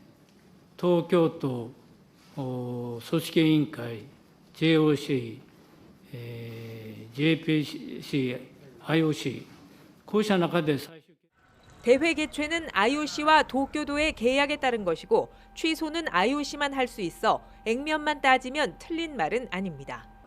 하지만 지난해 올림픽 연기 결정 당시 아베 전 총리가 관계자들을 모아 최종 의견을 정리한 것과는 여러모로 대조적입니다. 책임 회피로 비춰질 수도 있는 발언에 이어 스가 총리는 자신의 역할은 국민 안전을 지키는 것이라고 밝혔습니다. 国民の命と健康を守るのは私の責任だと。守らなければやらないというこれは当然のことじゃないでしょうか。 문제는 감염 상황이 어느 정도 수준일 때 국민 건강에 지장 없이 열 수 있는지 스가 내각 누구도 기준을 명확히 밝히지 않고 있다는 겁니다. 대회가 하루하루 다가오지만 올림픽을 둘러싼 국민 불안이 가라앉지 않고 있는 이유입니다. これからもねやっぱり気をつけていかなくちゃいけないですけど、ただオリンピックがあれするとまた増えるんじゃないかなっていうやっぱり心配はちょっとありますね。 일본 정부는 경찰과 소방관 등을 대상으로 단체 접종을 시작했고 오는 21일부터는 직장과 학교에서도 백신을 맞도록 했습니다. 스가 총리는 하루 접종 횟수가 목표로 한 100만 회에 가까워지고 있다며 성과를 강조했습니다. 일본 국민 중 백신을 한 번 이상 맞은 사람도 10%를 넘어섰습니다. 올림픽에 대한 국민의 숱한 의문에는 답하지 않은 채 스가 내각은 백신 실적을 앞세우며 대회 강행으로 달리고 있습니다. 도쿄에서 YTN 이경아입니다. 일본 정부가 올림픽 지도에 독도를 표기해 한일 갈등이 격화하고 있는 가운데 울릉군과 지역 시민단체가 오늘 오전 규탄 시위를 열었습니다. 이들은 공동성명에서 독도 표기의 즉시 삭제와 일본 정부의 사과, 원전 오염수 방류 결정의 철회 등을 요구했습니다. 캐나다에서 보행로로 돌진한 트럭에 치여 3대에 이르는 무슬림 일가족 4명이 숨지는 끔찍한 일이 발생했습니다. 현지 경찰은 이를 계획된 증오 범죄로 보고 가해자에게 테러 혐의 적용을 검토하고 있습니다. 김진호 기자입니다. 현지 시간 7일 저녁 8시 40분쯤 캐나다 온타리오주 런던시에서 끔찍한 사고가 발생했습니다.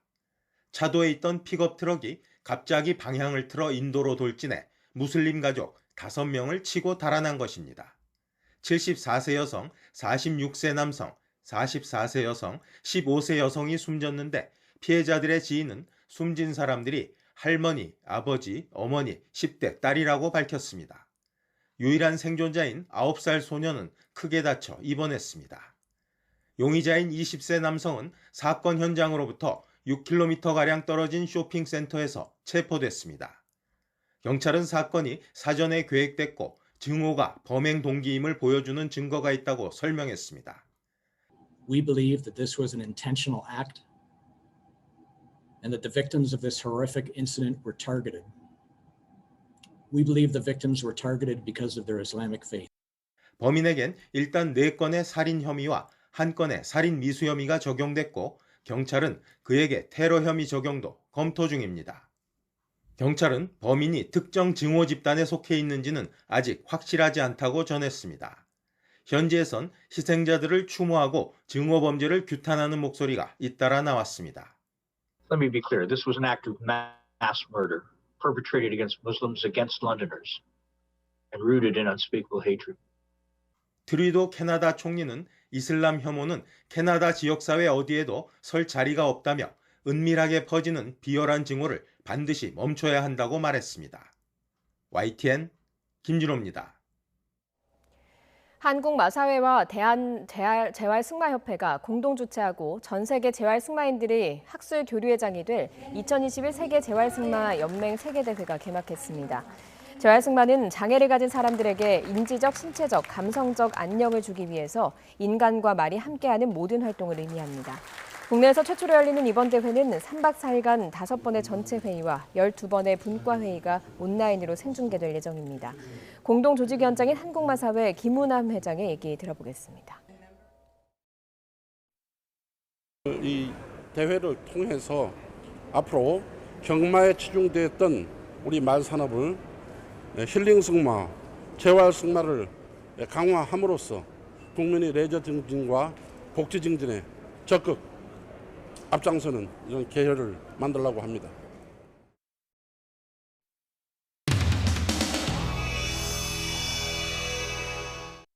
질문 드립니다. 윤석열 없어도 대선 승리한다.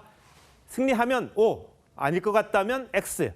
X시군요. 와, 모든 후보분들이 윤석열 없이는 대선에 승리할 수 없다. 이렇게 이야기를 하셨네요. 제가 아까 말씀드렸지만 공정 경선이 굉장히 중요하지 않습니까? 그런데 이준석 후보께서는 1년 전에 21대 국회의원이 되면 무엇을 하고 싶습니까? 하는 인터뷰에 유승민 대통령 만들게 하고 싶습니다라고 말씀을 하셨습니다. 박근혜 퀴즈이면서 김무성 딱가리면서 유승민 밑에 있고 김종률 쫓아다니면서 권력에 추종하는 사람이라고 갖다 붙이는 분도 있고 제가 한 번도 언급한 적 없는 내각제를 뭐 했다는 이부터 해서 근데 이 말씀이 좀 거칠으세요. 이번 경선 과정에서도 탐욕을 심판해라, 찌라시, 망상, 속값을 제대로 쳐주겠다. 이런 막말을 하는 당대표가 과연 당을 화합시키고 그러니까 매번 여야 대립구도 속에서 상대의 도발에 걸려 들어가는 것입니다. 망상이라는 것이 어떻게 막말이며 예를 들어 망상의 상위 버전으로 과대 대답변제가 보장이 있죠. 과대 망상이라는 표현이 있는데 과대 망상이 일상적인 상황에서 막말로 인식되는 표현입니까? 대변인으로서 당의 입장을 대변해서 말씀하실 때 논평의 여러 곳에서 망상이라는 표현이 등장했습니다. 당의 이름을 걸고 막말하신 겁니까? 이제 이준석 후보의 가장 큰 단점 중에 하나가 이런 논방이 되면은 거기에 대해서 대답을 해주시는 것이 아니라 말꼬투리를 잡는 거예요. 결국 어떤 생각을 가지고 있느냐, 윤석열을 배제할 것이냐에 대해서 어제 질문을 했던 것인데 거기에 대해서 대답은 안 하시고 음모론이니 하시더니 오늘 아침에는 망상이라는 표현까지 했습니다. 그래서 저는 상당히 이런 망상뿐만 아니라 여러 가지 표현을 하셨는데요.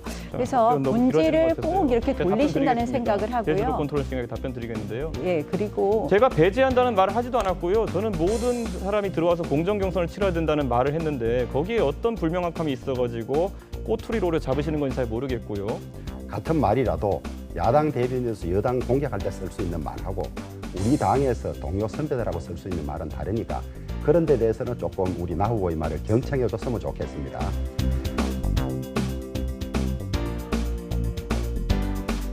그 윤석열 부분하고 또 유승민 의원과의 관계 이런 부분에 비추어서 저는 이렇게 생각을 해요. 1년 전에 그런 생각을 하셨던 분이라면 스스로 이 공정 경선을 위해서 내가 경선과 관련해서는 그럼 다 내 대표로서의 권한을 그럼 내려놓겠다라든지 자, 그런데 나경원 대표께서는 이미 윤석열 총장에 대한 선호를 강하게 밝히셨고요. 본인의 논리대로라면 본인도 회피 대상입니다. 그렇기 때문에 저는 그런 주장 하실 수는 있겠지만은 당의 원칙에 어긋나고요.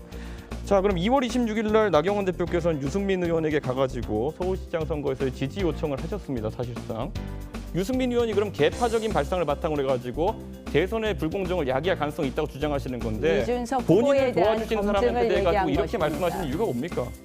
왜 그럼 그때가 지지 요청을 하셨습니까? 앞에 다르고 뒤에 다른 겁니까? 유승민 후보 좋아합니다. 왜 제가 윤석열 후보만 더 특별히 선호한다고 이야기하십니까? 네, 좋아한다고 생각 안 할 겁니다, 국민들. 이 정도만 하시죠. 네. 오늘 전국적으로 30도 안팎의 불볕더위가 이어졌습니다. 오늘 대구 북구의 기온이 34.5도까지 오르면서 전국에서 가장 더웠고요. 서울 기온이 29.5도, 광주도 31.9도까지 올랐습니다. 내일은 올여름 들어서 가장 덥겠습니다. 내일 서울의 한낮 기온이 31도로 오늘보다 2도가량 높겠고요. 전주의 한낮 기온은 33도까지 오르겠습니다. 더위 속에 저녁까지 강원과 전북 동부에는 소나기가 조금 지나겠고요. 제주도에도 오후까지 비가 이어지겠습니다. 낮 동안 30도 안팎의 불볕더위가 이어집니다. 서울 31도, 대전과 광주 32도, 전주 33도로 예상됩니다. 더위는 목요일과 금요일 사이 전국에 비가 내리면서 누그러지겠고요. 주말에는 다시 맑은 날씨를 되찾겠습니다. 지금까지 날씨 정보였습니다. 네, 이어서 저녁 종합 뉴스 이브닝 뉴스가 방송됩니다. 시청해주신 여러분 고맙습니다.